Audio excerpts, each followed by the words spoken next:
This is a biography on Julius Caesar, one of the greatest military generals to ever live. And in this book are some of the greatest leadership principles that I have ever read about. I mean, this entire book is pretty much a leadership masterclass. First off though, in case you don't know that much about Julius Caesar, he is best described as a conqueror. With his army, he conquered all of Gaul, which is modern day France and Belgium. He defeated Pompey and he conquered Rome, becoming dictator and leaving behind the title of Caesar, or what the Germans to this day call Kaiser as their term for emperor. To be honest, at the time when there were already a bunch of great generals, people like Mark Antony, people like Pompey, Caesar simply just stood above them. But what's so interesting about this guy is not just what he did, but it's how he was able to do what he did. Julius Caesar was one of the greatest leaders in history, and after reading this biography on him and also this book on the leadership principles that he used, I sort of have an idea of how he was able to become such a great leader. So what I did was I took this book and I broke it down into 8 principles that define Caesar's leadership. These are going to be principles that you can apply in your work, in your business, in your organization, anytime when you're leading a group of people. So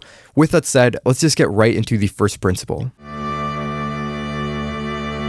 We're going to start right away going straight into a battle, and it's one of the first battles that's mentioned in this book, and it's the first battle, one of the first battles that the Romans had against the Helvetii. The Helvetii, in the Romans' eyes, were these big, scary, Gallic tribes that they had never really been used to facing before. And so what Caesar does before the battle is just truly brilliant. The first thing Caesar did after drawing up his men was to send away his horse and make sure that all his men saw him doing it. Caesar's horse was a unique animal born with cloven hooves that looked almost like human toes, but for now the horse was led away along with the mounts of the other officers. Caesar wanted his men to know that he would face with them whatever fate lay ahead. Finally, he used his oratorical skills to deliver a short but powerful speech of encouragement to his troops. Then the battle began. He literally sent away his horse. His only way of leaving the battle, of escaping, was gone. And the reason for why he did this was because he wanted to show his men that he was 100% with them. Because Caesar sent away his horse, he inspired his men not to be scared, because he showed that he had enough confidence in them that he was going to be right there alongside with them at the front lines of the battle, and he wouldn't be able to leave if the battle went the wrong way. This is the first key lesson. A great leader leads from the front lines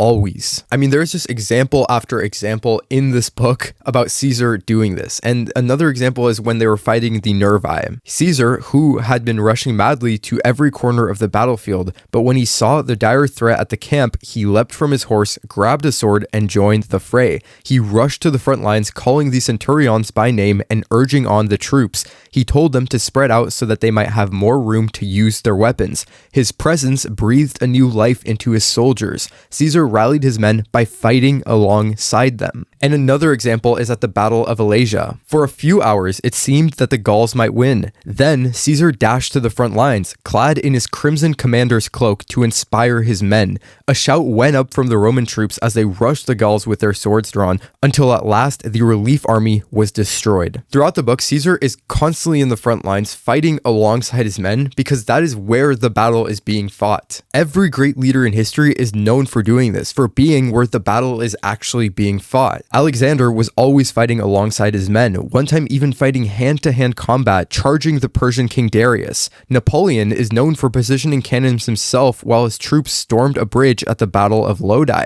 Sam Zamuri, the CEO of the United Fruit Company, created a banana monopoly because he led from the mid-Americas where the bananas were actually being planted, instead of from a cozy office in the United States where everyone else was running their companies. Time and time again, you just see great leaders being where the battle actually is, and not behind the front lines, not from some office somewhere, right at the battle. Even modern day greats and CEOs, people like Jensen Huang, Elon Musk, Jeff Bezos, and Paul Merlecki, are not leading from a distance, but they are constantly right at the manufacturing line, right at where the product is being made, talking to the lowest level employees, because that's where the work is actually done. And these examples for Julius Caesar, they're not one-time occurrences, but they are constant. They are constantly constantly happening. I mean, Caesar was leading from the front lines even when he wasn't in battle. As Plutarch says, he never allowed his weakened health to slow him down, but instead used the life of a soldier as therapy. He marched endlessly, ate simple food, slept outside, and endured every hardship. In this way, he strengthened his body against illness. Caesar, especially when he was on campaign, he lived the life of a soldier. He endured all the hardships that his own soldiers went through. And because of this, there were so many people who were willing to die for him. For anyone who wants to be a great leader, this is simply the base foundation. This is the most basic trait that any great leader must have. They must lead from the front lines.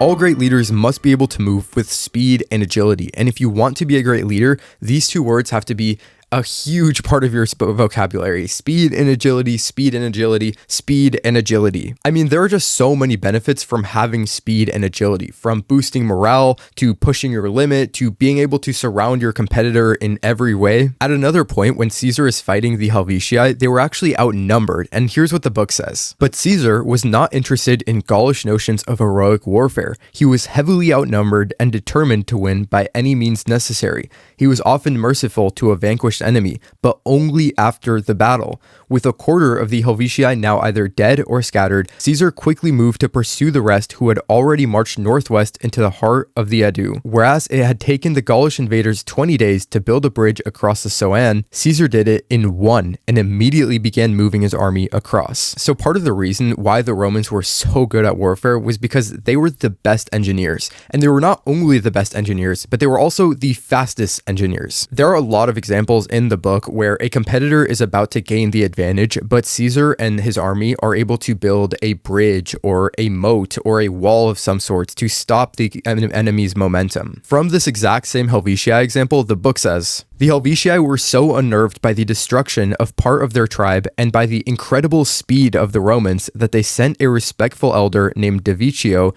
to speak with Caesar. This leadership principle is actually echoed in Napoleon's military maxims, where in Maxim 9 he says, the strength of the army, like the power in mechanics, is estimated by multiplying the mass by the rapidity. A rapid march augments the morale of an army and increases all chances of victory. The strength of an army is calculated by multiplying the mass by the rapidity, and this is why speed and agility are so important. Because Caesar marched his army so fast and was able to build bridges so fast, he was able to attack the enemy and have the strength multiplied by tens of multipliers. And this is again something very simple that you see repeating over and over again in history. When Hannibal invaded the Romans, he was outnumbered and outmatched, but he managed to succeed simply because he blitzed through Roman territory, winning a few major battles quickly.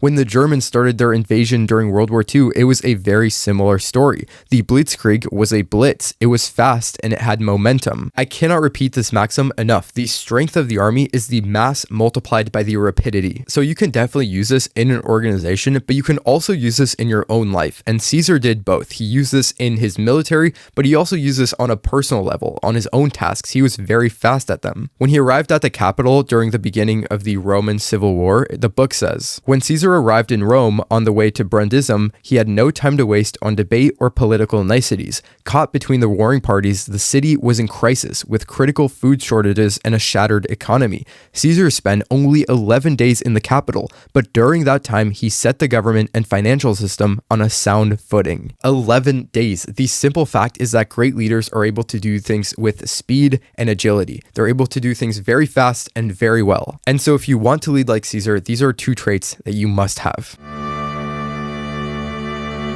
No Roman general ever pressed his troops harder than Caesar, but no army ever followed its leader more willingly. Caesar didn't care what kind of background his men came from, whether they were Roman patricians by birth or the sons of a goat herd. All that mattered to him was how they conducted themselves in war. Push your troops hard. This is a great one. One thing that so many modern business owners lack is the ability to put that face on, that leader face on, that's able to push their troops insanely hard. And this is also the reason why leading from the front lines is so important, because you can't push your troops hard if you're not right there with them, suffering alongside them. You have to be at the forefront of the suffering, at the forefront of the hardship in order to ask your troops to do the same thing. My favorite example from the book is that there were times on campaign when Caesar wouldn't tell his army when they were marching because he wanted them to always be ready, and so he wouldn't tell them a time because he expected them to always be ready to go on a march. The book says, he also made a habit during campaigns of not announcing the hour of the army's departure beforehand, as he expected his men to be prepared to follow him at any time.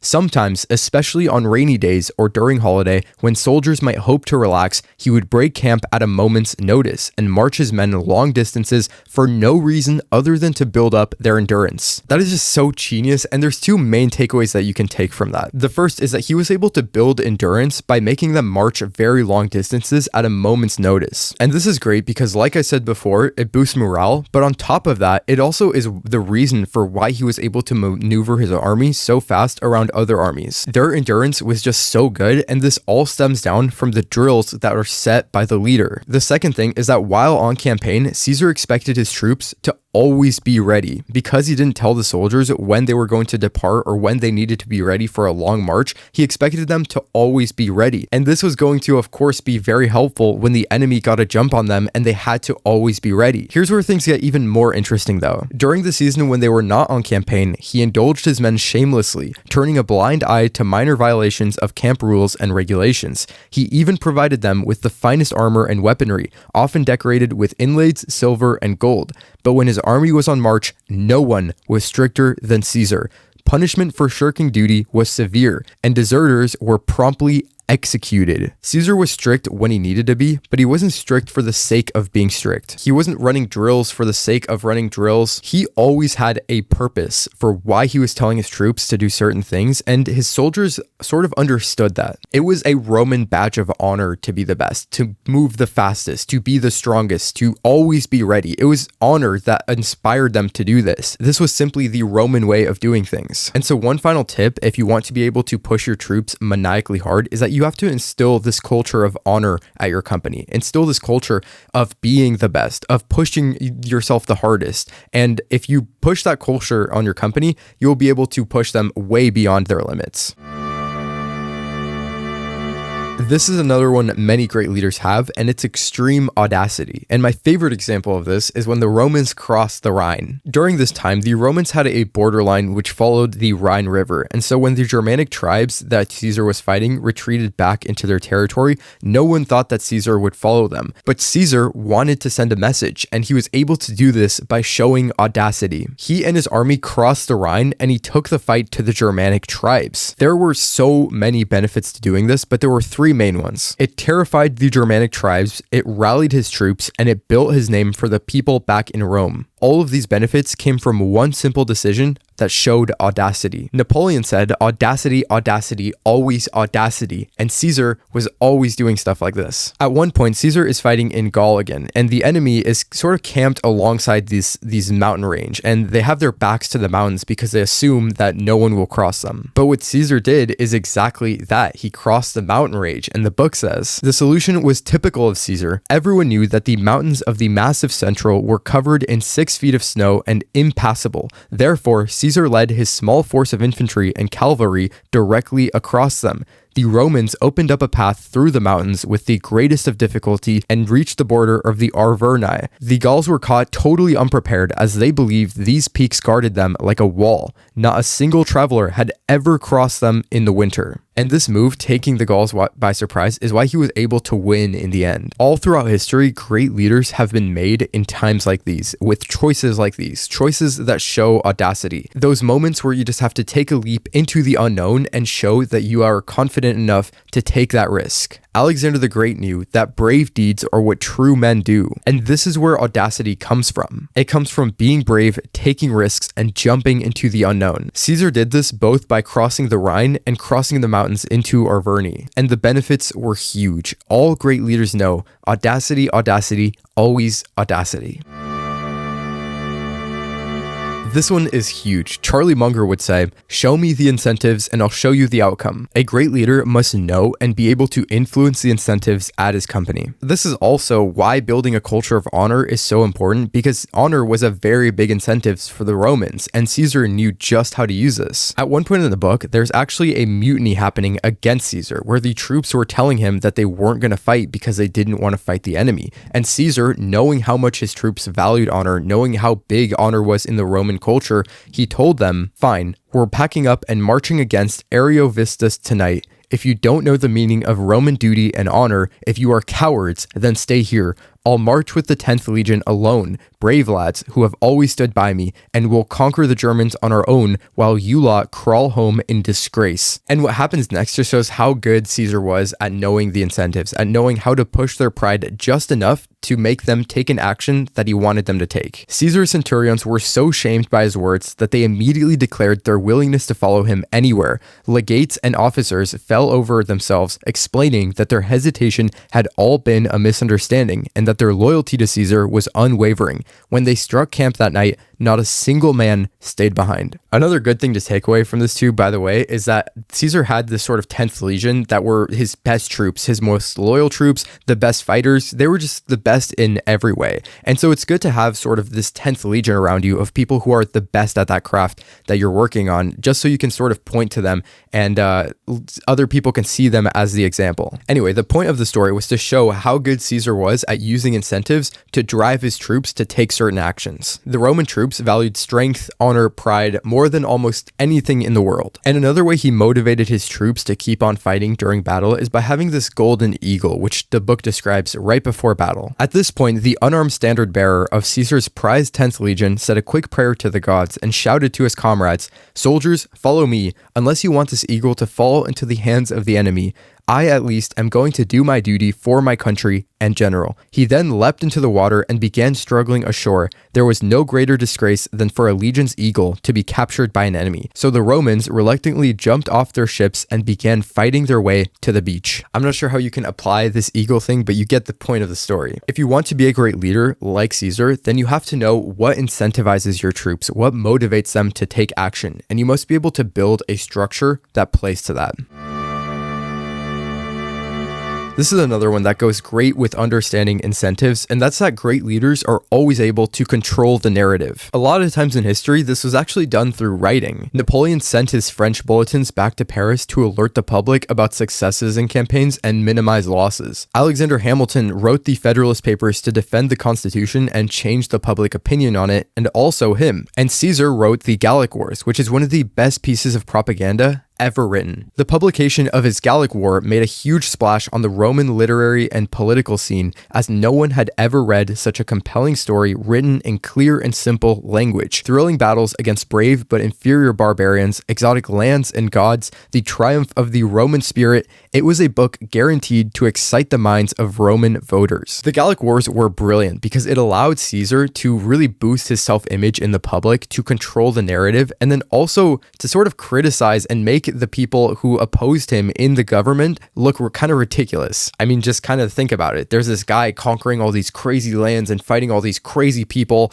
and then there's these other guys sitting in the capital criticizing that guy. Doesn't really make a whole lot of sense, at least from the Gallic Wars. Describing that writing, the book says, "The tone was seemingly objective, yet it was clear that the hero of the tale was Caesar, who had courageously saved Rome from the savage Gauls and Germans. The Roman populace loved it, while even Cicero praised the work as a masterpiece of lucid history." Caesar was a master at controlling the public opinion, and because of this, he was able to always have a crowd behind him when it mattered. When he had enemies in the government, he always had a large crowd behind him. And the main thing that you have to understand about controlling the narrative is that it has to be very simple as possible. The audience cannot grasp something that's very complicated and that has a lot of words and that uses all this really hard language to understand. It has to be insanely simple. In other words, it has to be black and white. For Caesar, it was just like that. Here are these barbarian German and Gaulish tribes on one side, and here I am, the hero, Caesar, conquering them and bringing law and stability to the land. It's very clear who is in the right and who is in the wrong, and on top of this, it fills the Romans with pride. When you are crafting a narrative, you have to be able to hit the emotion that matters most to your audience, and you have to do it in the most simple way possible. This is why the black and white way is sort of the best way to do this, because when you brand yourself as a hero and align the audience to you,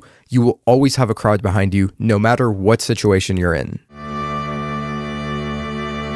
So many of the great leaders of history were master public speakers. And this was actually one of the reasons Caesar was able to have so much success, especially early in his career. At one point very early on in Caesar's career, the Macedonians asked him to be a sort of spokesman for them in court. It wasn't a traditional court, but it was more like an assembly where all the masses could gather and attend these public speeches. Anyway, at one of these events, the book describes Caesar's speech. Caesar used all the techniques of elocution, persuasion, and even humor that he could muster. His speech was a tremendous success and was considered a masterpiece of oratory by none other than soon-to-be famous Cicero, who was in the crowd that day. Cicero says that Caesar's style was perfect and his delivery vivid, like seeing a beautiful portrait painted in words. Throughout his career, his oratorical skill was helpful in so many ways. It stopped a mutiny when people were conspiring against him, it inspired his troops to fight when they wanted to flee, and at the start of the Roman Civil War, it actually encouraged a lot of the Roman troops to go to his side. At one point, actually, there was a start at the beginning of the war against Pompey when this guy named Mark Antony was riding into camp, and Mark Antony was one of the greatest Roman generals, one of Caesar's best generals, and he rode into camp, and Caesar said this, "Look at him," he cried, as he led Antony before his troops. "This man is a sacrosanct tribune of the people, manhandled by the Senate and driven by Rome in defiance of all that is holy and just.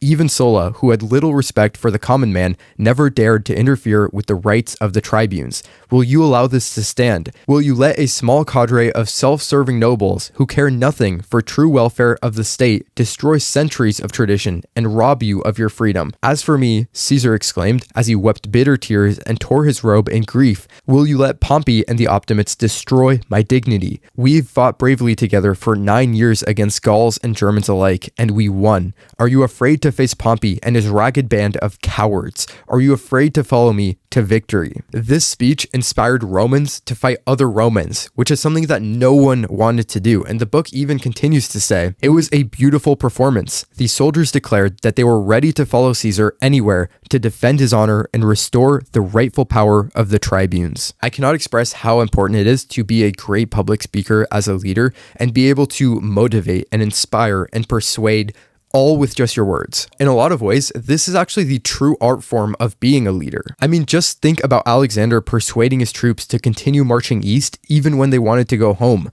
Think about Hannibal persuading his army to fight at Cannae when they were outnumbered by the tens of thousands. Lincoln during his famous debates against Stephen A. Douglas, even Winston Churchill talking to the British and inspiring them to fight back against the Germans. Public speaking is the skill that builds your legacy, and it's the skill that gets preserved for millennia to come. So if you want to be a great leader, become a great public speaker. As Caesar entered the Temple of Hercules, he saw a statue of Alexander the Great, who had died more than 2 centuries earlier while still in his early 30s. Caesar was now about the same age and lamented that he himself had done nothing noteworthy at an age when Alexander had already conquered all the lands from Greece to India. He left the temple in despair and was troubled even more deeply the following evening when he dreamed that he, like Oedipus, had engaged in sex with his own mother. Not normally a superstitious man, Caesar sought out a local soothsayer who interpreted his disturbing dream in a most favorable light. His mother, said the seer, was in fact the earth itself, so that his dream foretold he would one day rule the world as Alexander the Great had. I wanted to end with this principle because Alexander the Great had a very similar experience to this, where he wondered if he was destined for greatness. And so he went to an oracle who told him he was destined to be what he thought he was destined to be. After that moment, he had this insane self-belief and confidence in himself that Caesar also had. And when I say that they both had full self-belief in themselves, I don't just mean that as like a mental thing, but I mean that you can literally see it in their actions. At a very early stage in Caesar's career, he is running for a priest position called the Pontifex Maximus. But the problem was that he didn't have that much money, so he took out a crippling amount of debt. And when I say a crippling amount of debt, I mean a crippling amount of debt. His reasoning was that when he won, he would advance in his career so far that he would be able to pillage other territories for that wealth and he could pay back his debtors. So he literally took a huge gamble that he would not only win this position, but also someday become a great general so much that he could pay back all of his debts. This is what true self-belief looks like. It's not shown in your words, it's shown in your actions. Caesar took a leap of faith and it paid off because he was 100% committed to that leap. All great leaders have a moment like this, a moment where they have to take that leap of faith, where they have to stand behind more than just their words, but stand behind their actions, where there could be a sort of catastrophic failure, but they choose to take that leap anyway, simply because they have full belief in themselves. If you want to be a great leader, be extremely conscious of this moment, make sure that destiny shines upon you, and take that leap. Thank you so much for watching this video. If you like this video, you might like this video, which is very similar to this one, except about Alexander the Great and the leadership tactics that he used. Also, if you want to learn how to think and lead like the greats of history, consider joining the Biography Society, where I do a weekly presentation going over people like Alexander, Julius Caesar, Rockefeller. I also do a live Q&A every week, and on top of that, there's courses and all sorts of material that you can check out when it comes to studying the greats. That's it. See ya.